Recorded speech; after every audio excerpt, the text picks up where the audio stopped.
Okay, I'm recording this video for the joint session conference. I'm going to give a short talk here called Is the Fine-Tuning Evidence for a Multiverse? So I'm focusing here on the surprising discovery of the last 40 years or so that the laws of physics and the initial conditions of our universe seem to be fine-tuned for the possibility of life. That is to say, for life to be physically possible, certain numbers in basic physics, for example, the strength of gravity or the mass of the electron, had to have values falling in a certain very narrow range. And as a result of this, it looks like it's incredibly improbable that a universe like ours would be physically compatible with the possibility of life. Now, some people think this is not evidence for anything in particular, apart from perhaps our good fortune, but many philosophers and scientists have argued that this constitutes good evidence for the multiverse hypothesis, the hypothesis that there are a huge number, perhaps infinite number of different possible universes, of which ours is just one, each with slightly different numbers in their basic physics. So the thought is, if there are enough universes, between them exemplifying a wide range of the values in their parameters, then it's perhaps not so surprising that one universe would happen to fluke the conditions necessary for life. So I'm going to focus in this talk on a particular objection to this fine-tuning argument for the multiverse, namely the inverse gambler's fallacy objection.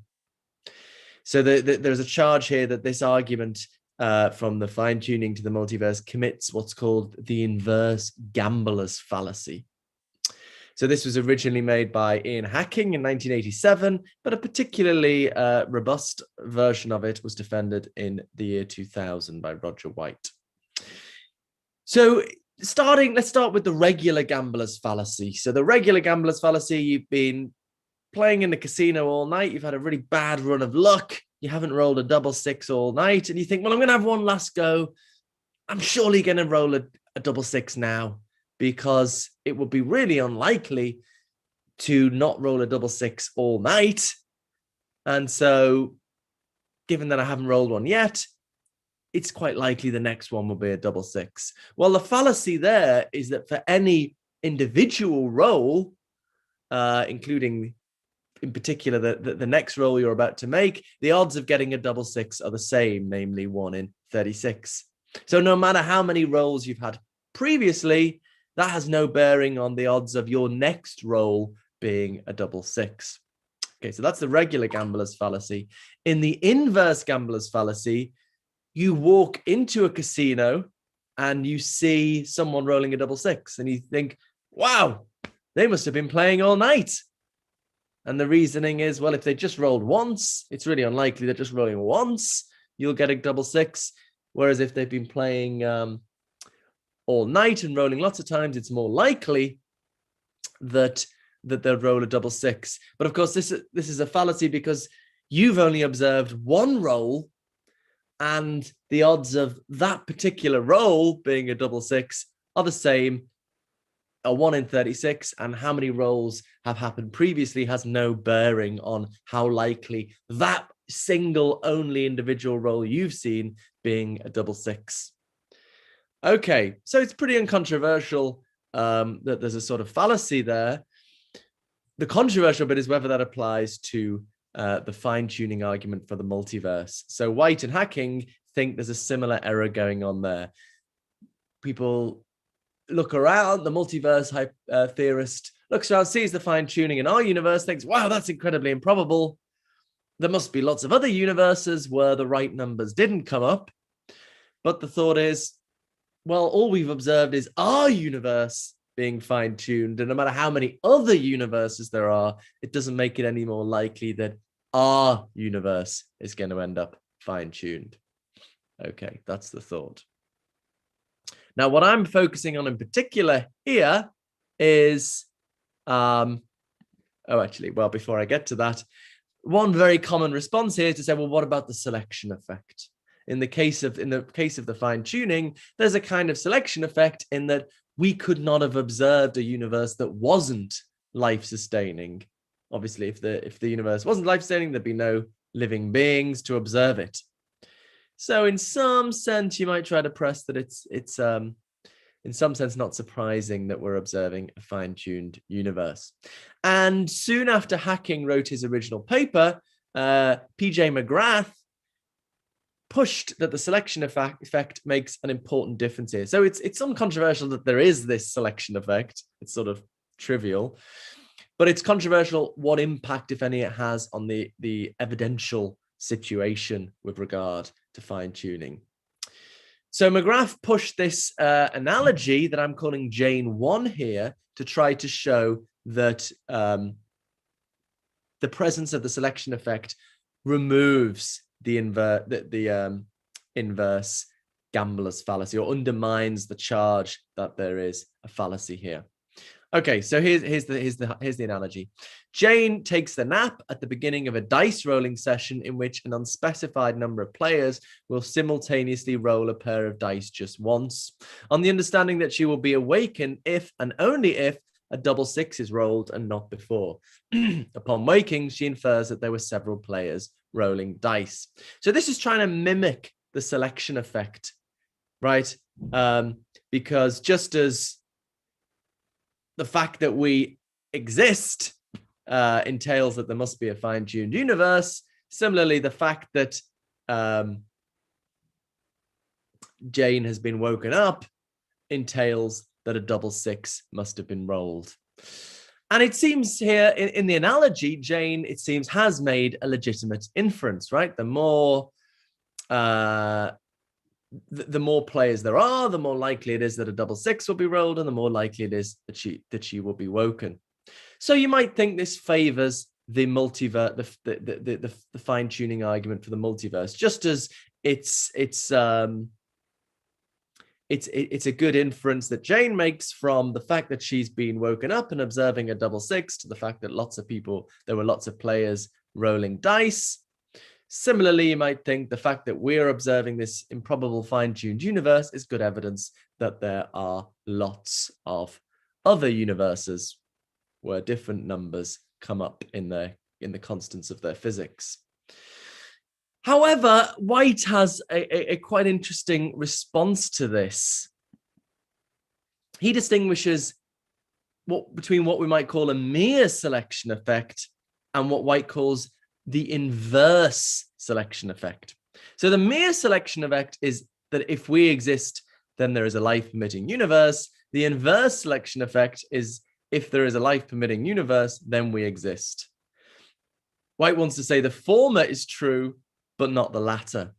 And to see that, he has a quite cool sci-fi scenario to make us see what would have to be the case for the inverse selection effect to be true. So suppose we were once disembodied spirits floating around the multiverse looking for a fine-tuned universe. And then when we find it, we'll slip into it.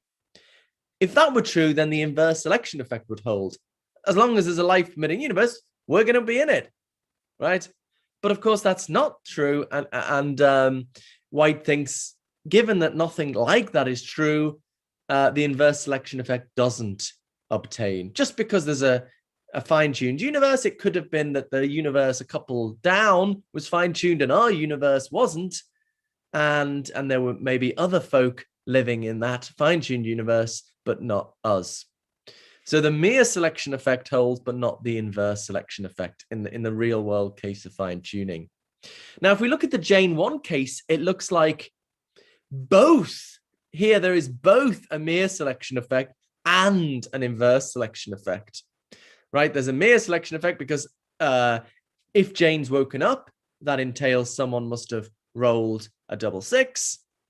But conversely, as long as any of the players roll a double 6, that means Jane's going to be woken up. That's just the setup.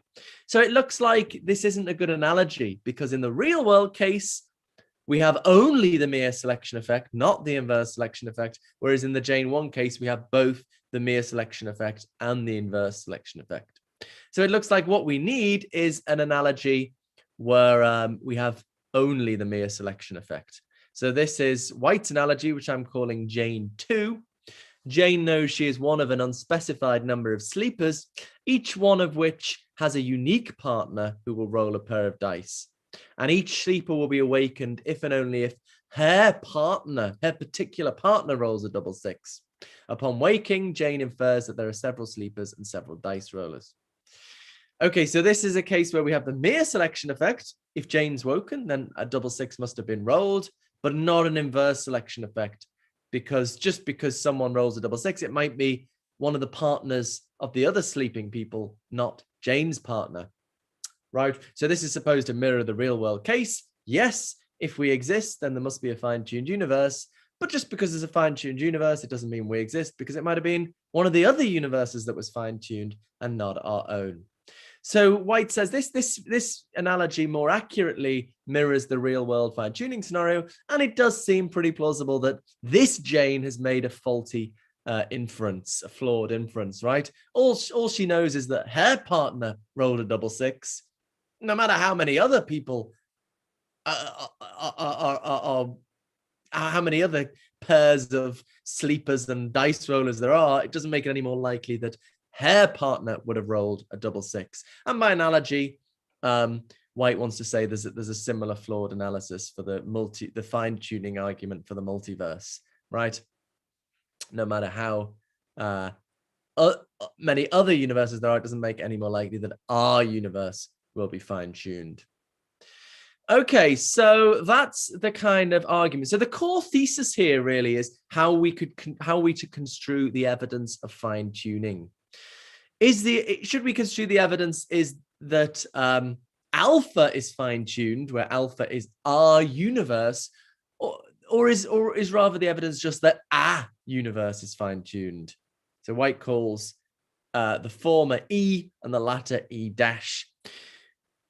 It's pretty plausible that the multiverse hypothesis raises the probability of E dash, that our universe is fine-tuned. The more universes with the more variety in the values of the parameters of their physics, the more likely it is that our universe will be fine-tuned.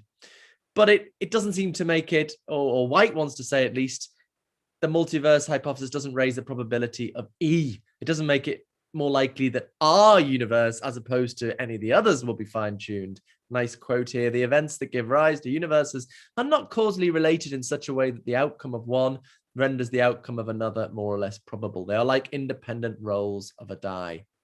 So White wants to say that we should construe the evidence of fine-tuning as E rather than E dash.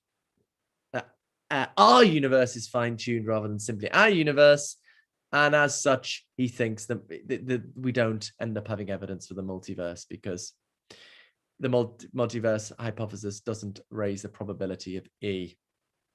Now, I think White's analogies already make a pretty good case for that we should construe the evidence of fine-tuning as E rather than E dash. He also has some more theoretical analysis to try and push us in that direction, which I think is on the right lines, although there's something not quite right about it. But anyway, the debate I'm focusing on actually takes it for granted that E is the correct way to construe the fine-tuning evidence. So I'm going to also take it for granted in what follows.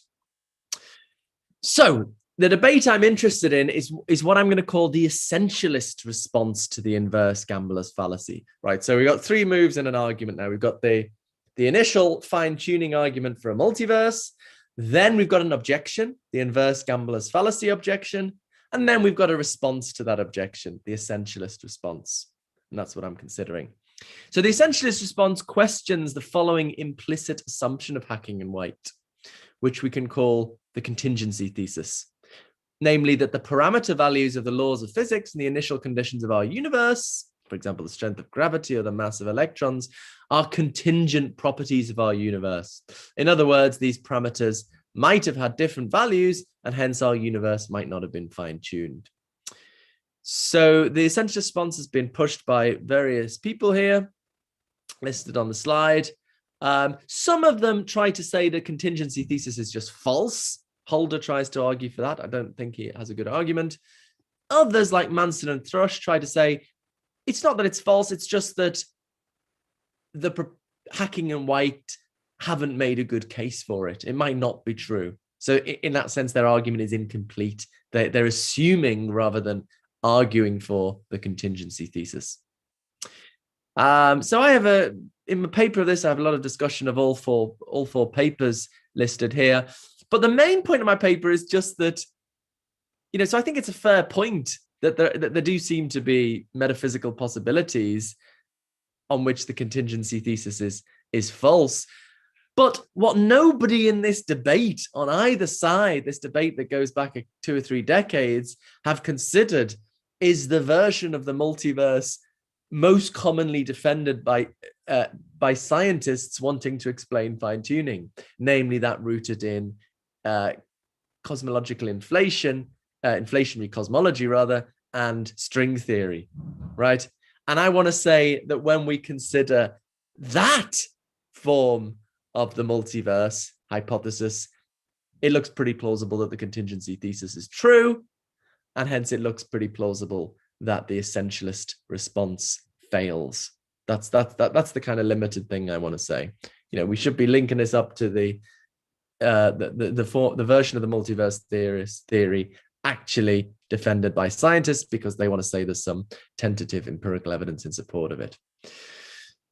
Okay, bringing a little bit of technicality. Here's White's setup that people have followed in this discussion. He says, we can partition the space of possible outcomes of a Big Bang into a finite set of equally probable configurations of initial conditions and fundamental constants, T1 to Tn.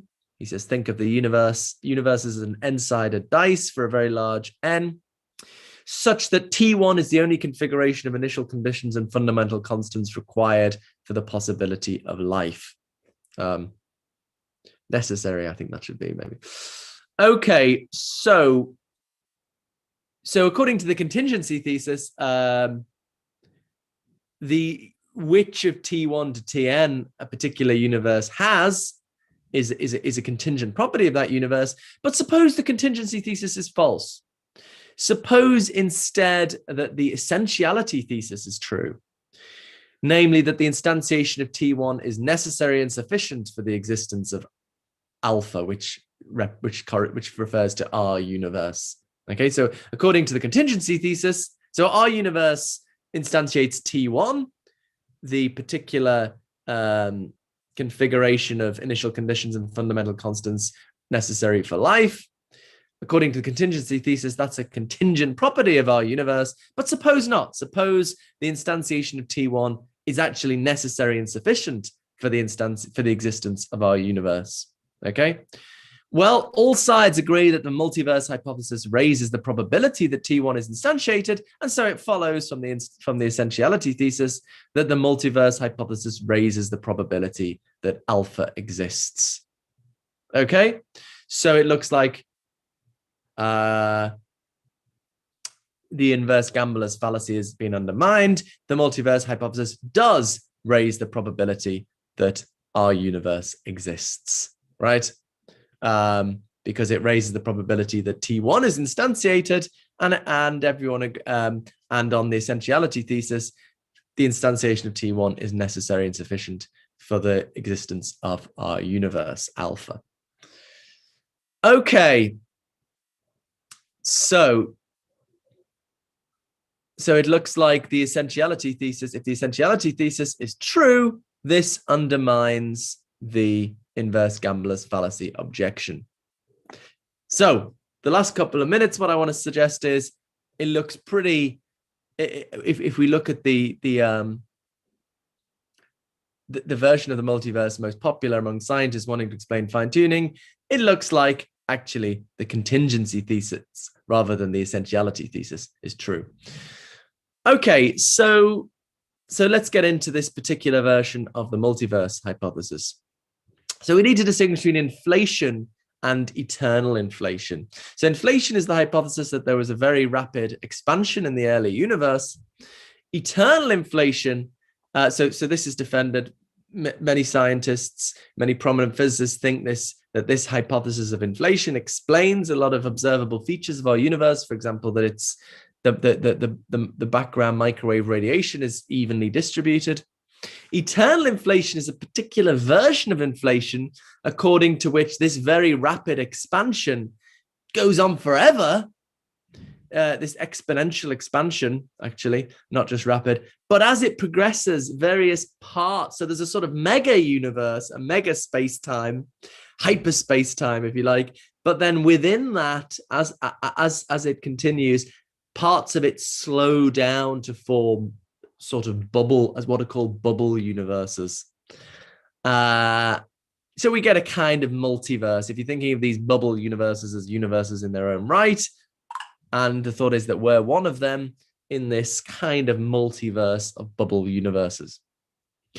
Now, the important thing to say is that mere internal inflation doesn't deal with fine tuning, because for all we've said so far, it could be that all these different bubbles all have the same values of their parameters of their physics, in which case they'll all be fine tuned, right? So you need kind of variety in the parameter values in order to make it not so statistically surprising that one of them will flukily have the fine-tuned values. So this is where people bring in string theory and say, so according to string theory, the fundamental building blocks of reality are one-dimensional strings housed in high-dimensional space. And the constants of our physics depend on the way the strings vibrate, which depends on the kind of high-dimensional shape they're housed in. Now, it was hoped, actually, that in the early days, that once we worked out the mathematics of string theory, there'd be only one possible version of it. Unfortunately, people found out there are actually 10 to the 500 different options with different parameters in the physics. And so this space of possibilities is known as the string landscape. And people thought, oh, well, that's a bit of a problem for confirming the theory.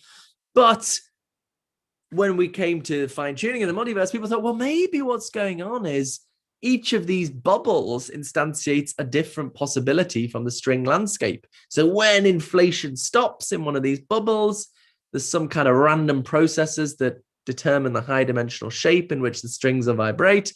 And so each of the bubbles ends up with kind of randomly selected numbers in its physics, different initial conditions, different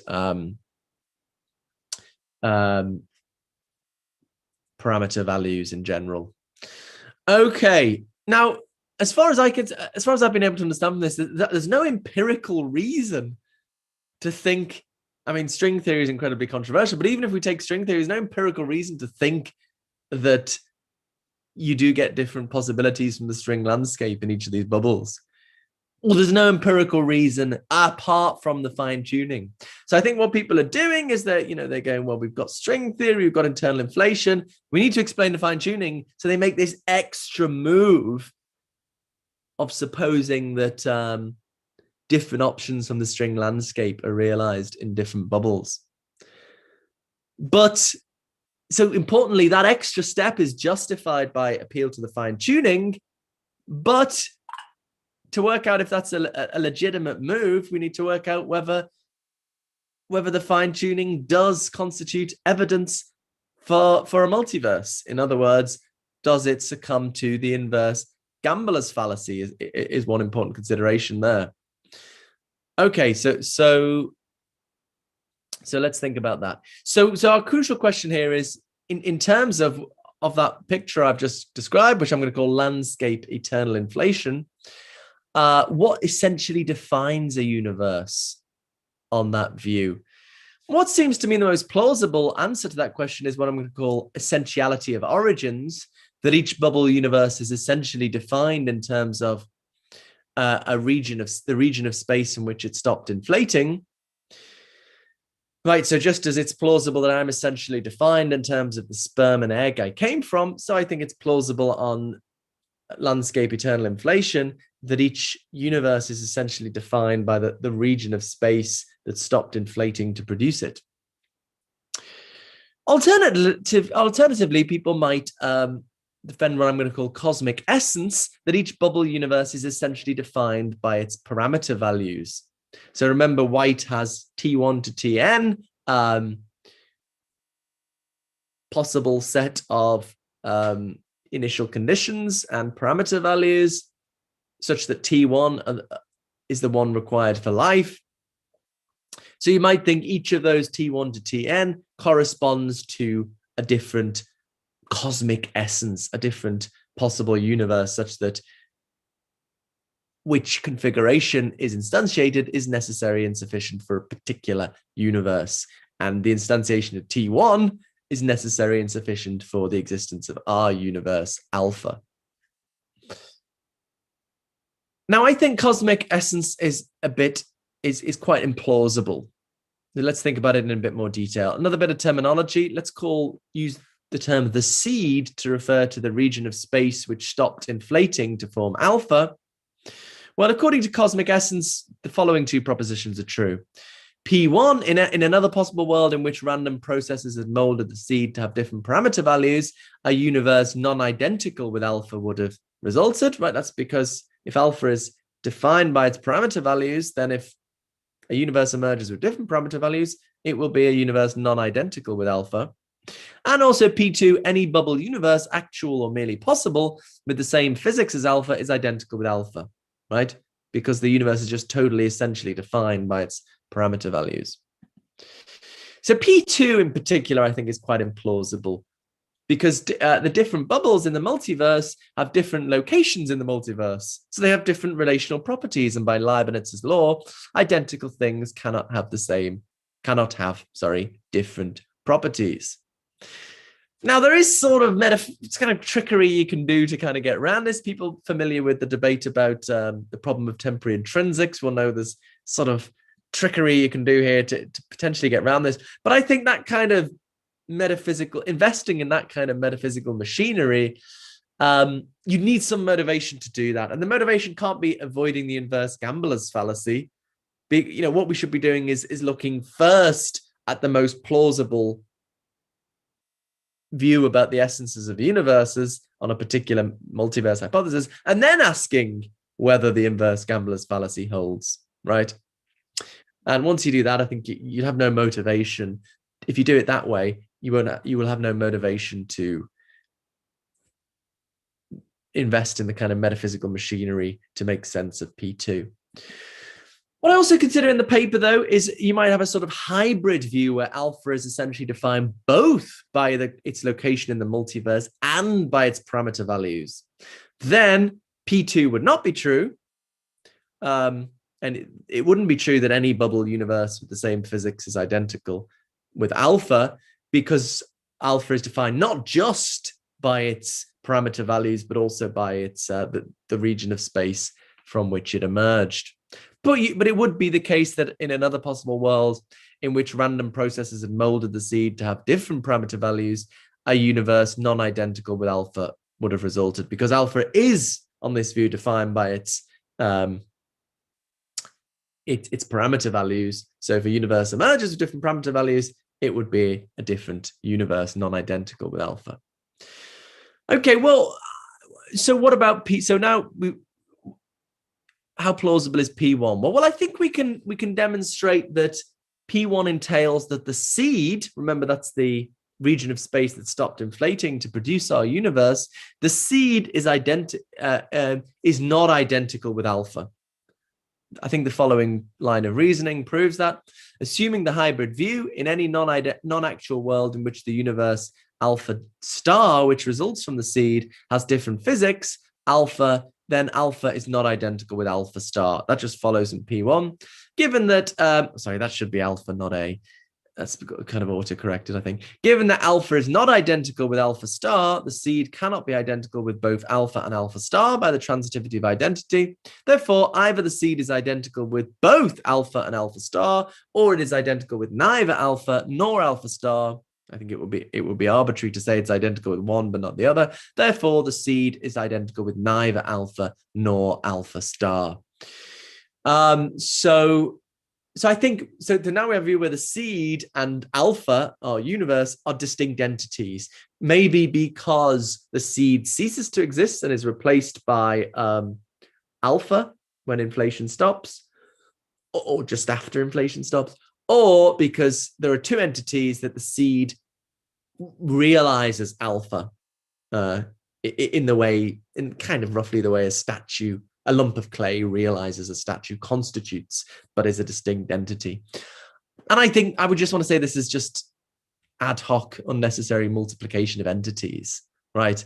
I think the much more parsimonious and plausible view is that just as the embryo I came from became me in the fullness of time, so the seed became our universe. And the only reason you would distinguish these entities is to try and avoid the inverse gambler's fallacy objection. But again, I think that's not the right way to do it. We should be looking at the most plausible view of what essentially defines universe on this particular multiverse hypothesis, and then assessing whether the inverse gambler's fallacy objection holds. Okay, and on this view that the seed became alpha, the contingency thesis ends up true, because on this multiverse hypothesis, there were random processes that determined what parameter values the seed ended up having, right? So it might have had different parameter values. And so the parameter values of our universe alpha end up being contingent. Okay, I've gone over time. Summarize my conclusions. The inverse gambler's fallacy charge depends on the contingency assumption that our universe might have had different parameter values. There are different possible metaphysical views on which the contingency assumption is false. However, on the version of the multiverse most popular among scientists wanting to explain fine-tuning, the contingency assumption is true. And on this version of the multiverse, the essentialist response to the inverse gambler's fallacy charge fails. So I think this is quite interesting, because there are lots of scientists and philosophers who defend landscape eternal inflation on the basis of fine-tuning. And these people need to have a response to the inverse gambler's fallacy, because the inverse gambler's fallacy objection, because the most popular response to it, namely the essentialist thesis, just fails given the details and the most plausible view about the essences of universes on landscape eternal inflation. I think that's quite an interesting conclusion. Thank you for listening. Bye-bye.